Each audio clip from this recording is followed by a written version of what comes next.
Hello, my name is Justin Bright, and welcome back to Kerbal Space Program version 1.2, in which I am researching the technology to make Kerbals, a multiplanetary species.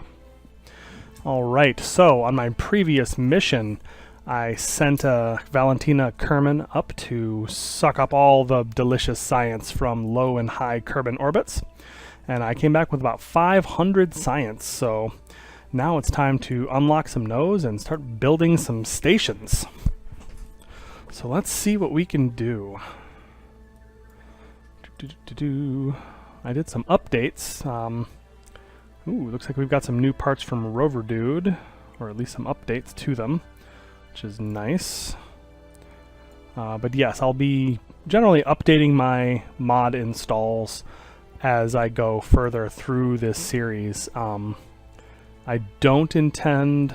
well, I might add new mods to the install, but I have no real intention of doing so at this point. I don't want to clutter things up and make things take even longer. But if we're going to be launching big stuff, it's time to get some big boosters. So let's start with that. Unfortunately, I don't have a ton of money, so I'm going to have to do something about that. But we do have a ton of science. Here's some little rocket things. It's nice. This is some of the carbonite pieces that allow for some early game in situ resource utilization, which would be nice as well. But that'll be something that we'll be able to do to set up some early resource refining and fuel refining and that sort of thing. So let's get that. Go back to construction. We're going to need this for sure. That's also expensive. That's less expensive. This is a lot of really cool Space-Y interstage bits. And this is actually one of the reasons why I'm concerned about the income here when it comes to Rover Dude's mods, because his stuff is just incredibly expensive. I mean, 8,000 funds per part doesn't sound like a tremendous amount, but then you realize that there's just such a huge number of parts in this one node. Yeah, that's a bit of change right there. So let's see, a couple more pieces. We'll get this, and then it bugs out a little bit. Let me jump back in. We'll get this one. Flight control gives us some pieces for controlling our vessels a little bit better, which is good. And now I have enough for 2 more in this next tech level. So let's see. We got the hitchhiker can, more of those experiments that like to ricochet off into space. Ooh, nice landy bits. Salamander command pod. Ooh, nice, a 2-person command pod. I've been waiting for one of these actually. I did not think that Rover Dude made one. That's awesome. Definitely want that.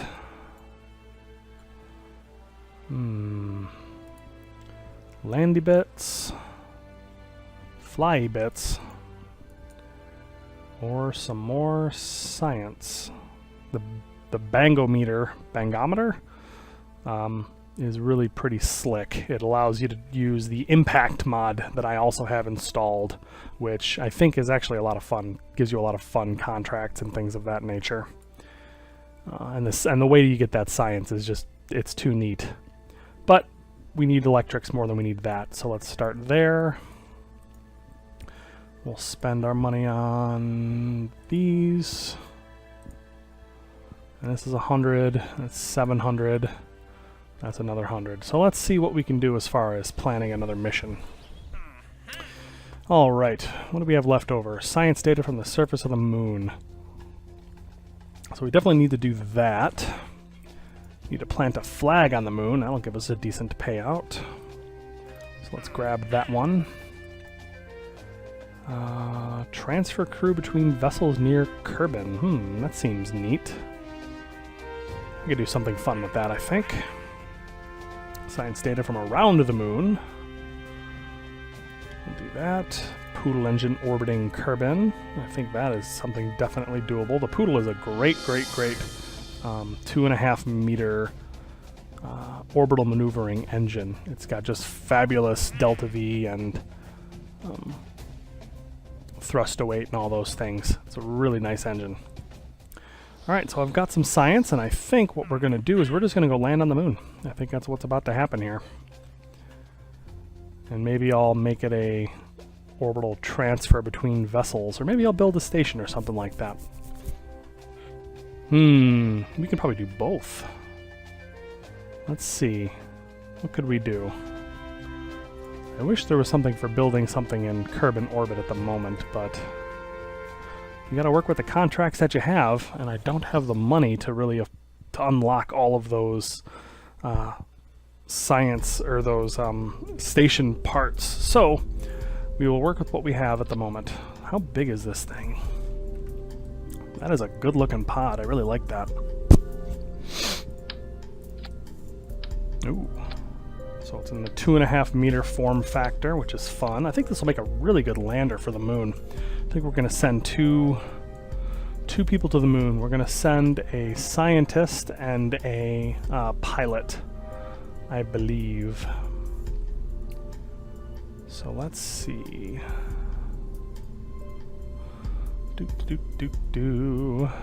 So the first part that goes into constructing a mission like this one is obviously you need to decide where you're going. Like, that's pretty clear. And we've decided we're going to the moon, and I'd like to land on the moon, I'd like to do some science, and I'd like to return. And all of those things, return some Kerbals, that is, because we want to plant a flag. And it would be nice if we could transfer crew between vessels, so maybe I can figure something out just to satisfy that requirement in Kerbin orbit as well. So that is our basic set of mission parameters, which should not be terribly... that should be a pretty easy thing to set up. Viewing cupola. Well, it looks... I like that it puts this... I like that it puts this little rigging thing here so you can actually make this an inline pod. That's definitely something needed. Pretty slick. I enjoy it. But I think this is going to work really well in a nice flat form factor for landing on the moon. So let's see, I think all my stuff is grayed out, but what you can do is you can actually pick up these parts piecemeal. We're gonna want a poodle. Yeah, see, that's a pretty huge thrust to weight ratio on this, so what we can do is we can use this as both our transfer stage to and from. We can use this as our service module. We can use this as our ascent stage. So this is going to be a direct flight, I think, because I don't think we're going to need too much in the way of equipment to make this happen. So here is how we're going to do this. I feel like every time I load this game, oh, that is cool. Does this have, it's just full of, oh dear. Oh, that's really neat. That would make a really cool lander in and of itself. It's got an inventory. It's got,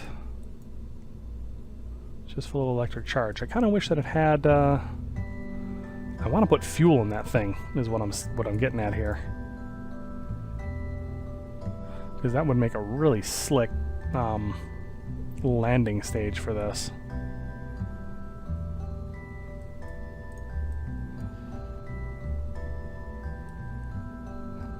Oh, that's super neat. I really enjoy that.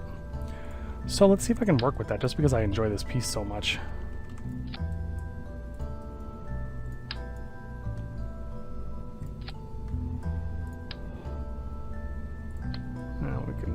That later.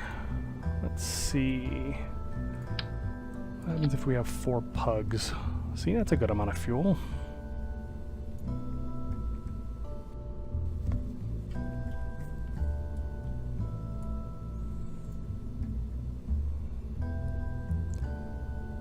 Nice. No nose cone.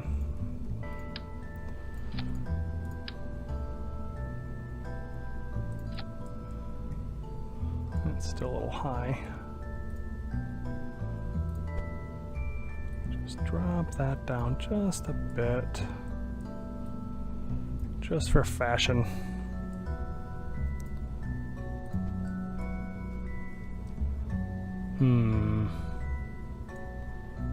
That is a bit much for this particular mission. Okay, anyways, I don't think we can use that on this particular mission. I just don't think that's going to work out for what I wanted to do. So, what I need to do... Oops. So the things I need to think about here are how we're going to get this capsule home as well as all of the science. So what I can do... Do I have a heat shield that's this size? I don't think I'm going to need it anyways. How about a decoupler? I like this decoupler because it's at least less humongous. Because the normal decoupler is just like... It's just huge. It's bigger than the pod.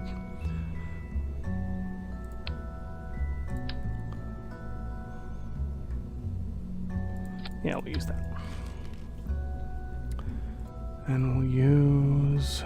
So now I need to build a couple things I need to keep in mind here. First...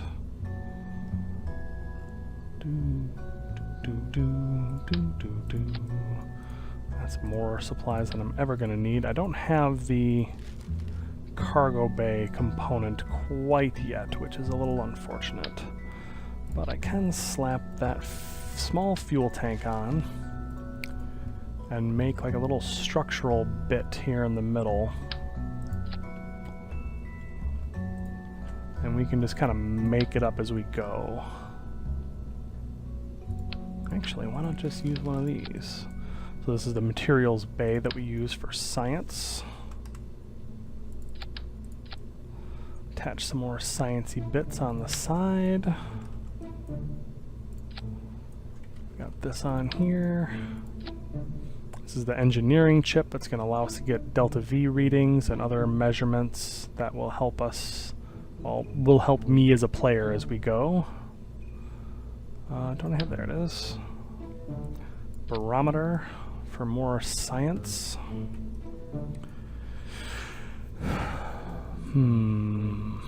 What's a good way to get this in here?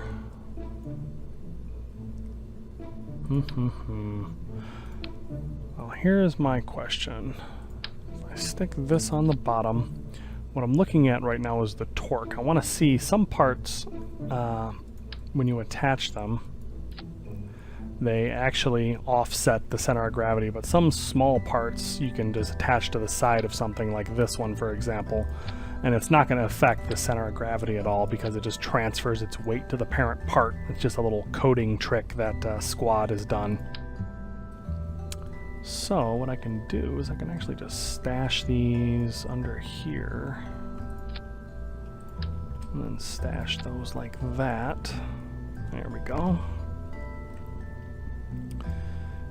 But if you keep things symmetrical, then you don't have to worry about it. Let's see, so we've got all of the experiments. We don't have a transmitter. We need one of those. Put this kind of on the underside.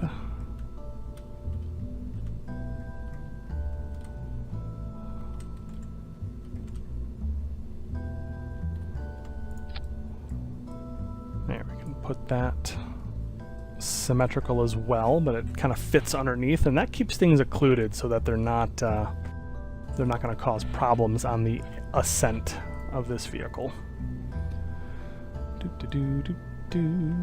We're also going to need life support because this is going to be not a tremendously long journey. Does this have any supplies? No, it does not. So we need a little bit of supplies, just a bit. Just stick those on the bottom of these. Move this down a little bit more. Yeah, it's kind of slick. Highly functional, we'll call it.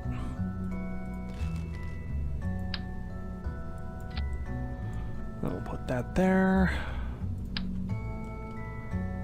Gonna make a little roll cage here just for fashion's sake.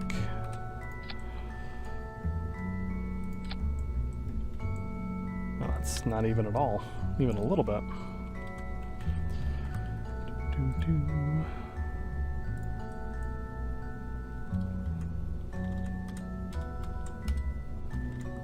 Flipping around.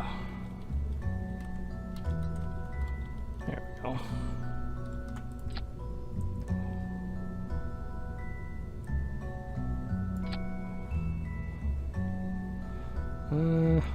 That looks silly.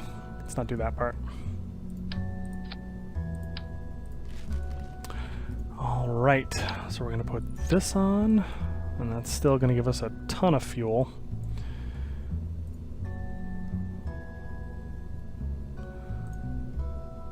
But does this actually transfer the fuel down? Let's throw a fuel duct down there to check. Yes. That seems to be working. Actually, there's an even better tool for this. Fuel request overlay. So this actually shows the way that fuel flows throughout your vessel. So that's good. I get all that lovely fuel. So I can actually make this a slightly bigger tank. We'll buy this one. There we go. That gives us all the fuel we need to do transfer, landing. Probably even have more. More. Because the Poodle is just an amazing engine. There. That gives us a little bit of a buffer so that we don't have to worry too much. Didn't I buy...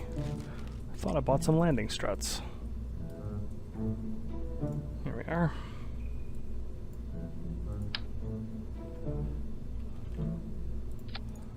Does this not go down as far as I wanted it to? Shoot. What about this?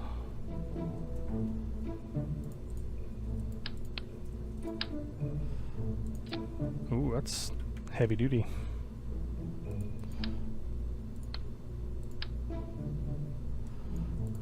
Let's see. I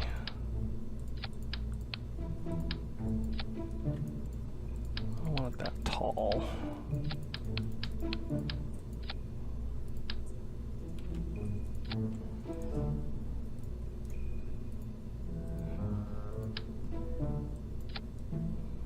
That's still too tall.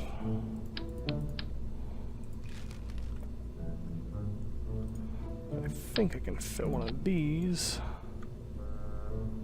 and one of these in here along with that, and that's nope, too long. There. Kind of looks like a thing. Can I pack a little bit more fuel? Interstellar gas tank. But not for the fuels I want. Let's see.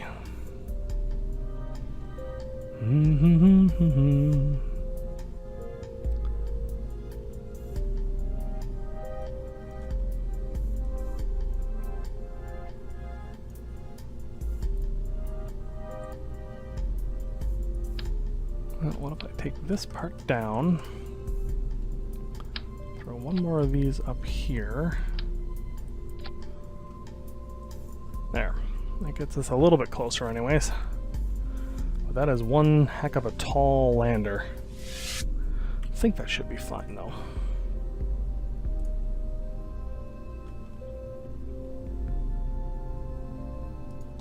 We're gonna auto strut this down to... The heaviest part is directly below it.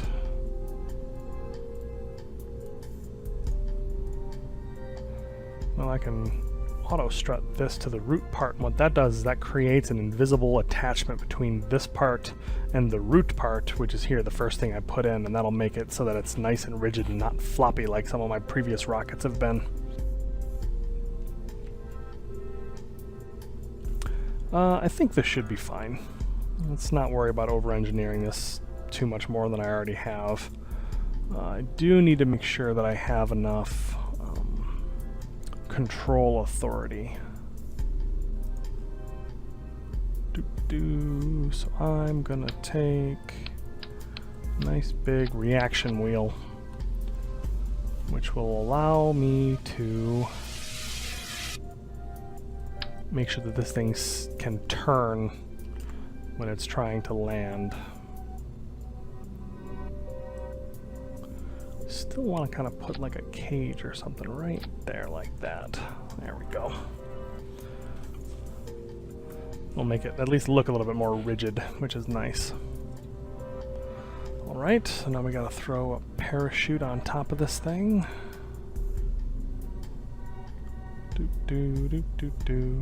Parachute.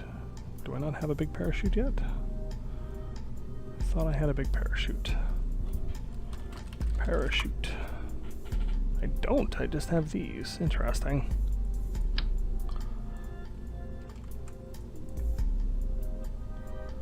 Well, we'll throw 2 parachutes on like that.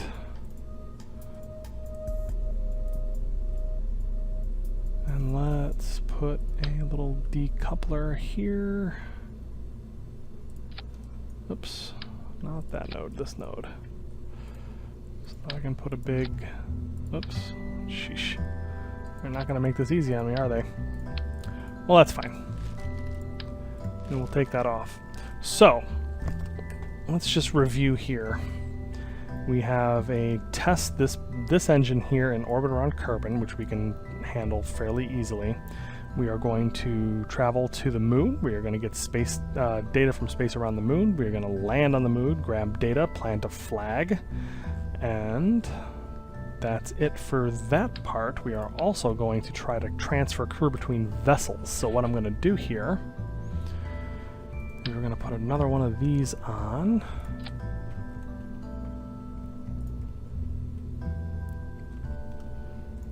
Buy some more fuel tanks. And now let's get a bigger engine. How's that? That's okay. So this is going to be a bit of a funny rocket, I think. So let's see how these numbers pan out.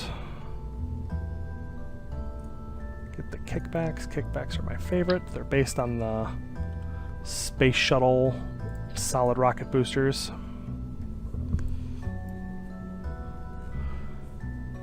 They pack a heck of a kick and they burn a good long time, which I like. I'm tweaking it now so that the thrust to weight ratio is 1.3, which is a pretty good place to be as far as launching your ships. Minimizes gravity losses and drag losses as well. So, yeah, this should work. So this design is kind of space shuttle-like in a way, in that it's going to burn through these, and that's going to provide most of the thrust. And this engine here is actually going to be low. It's going to end up at 1.0 thrust to weight ratio by the time that these solids burn out, and that's going to mean that it's not really able to lift itself. But by the time it gets up to that that point in the atmosphere, it should, keyword should, have been pushing long enough that it'll be able to provide us with some good. It'll get us to orbit, hopefully. Because by that point we'll be up in the atmosphere enough that we'll be able to just burn sideways for a long time, even at a lower thrust to weight ratio, and we should be able to get there. But we will see about that. I still kind of want to put a decoupler here. There. Oh, that looks really silly. Well, the game very much takes into account whether you have pointy bits on the front of your rockets, so this is we're going to have to sacrifice fashion this time.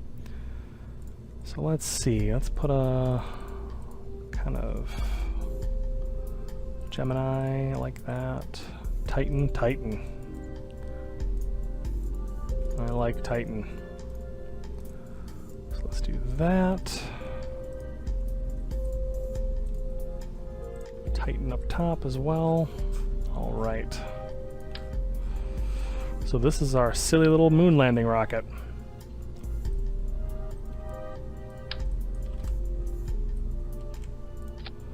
Put some launch clamps on there to keep it from sitting directly on the pad. We're going to call this our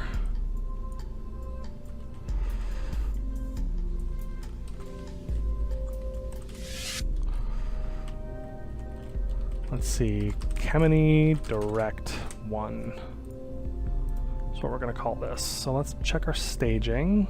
So first we burn this engine and the boosters. We kick off the launch stability enhancers. Then we kick off our solid rocket boosters when they burn out. We're going to fire our engine and our decoupler at the same time. Somewhere up in the atmosphere, we are going to knock this thing off, probably before that goes. And in the end, we're going to drop off the pod and fire our parachutes. All right, let's save our game. Hire some, or bring some Kerbals on to do the job. Valentina and, well, Valentina just came back from a mission. Let's have Jeb and Bob, our scientist, take this one. But unfortunately, it looks like I'm out of time for this episode. So let me know in the comments below if you like the format of this episode where I go through the VAB in detail. Otherwise, I can just skip and talk about it on the missions itself. But until then, I'll see you next time.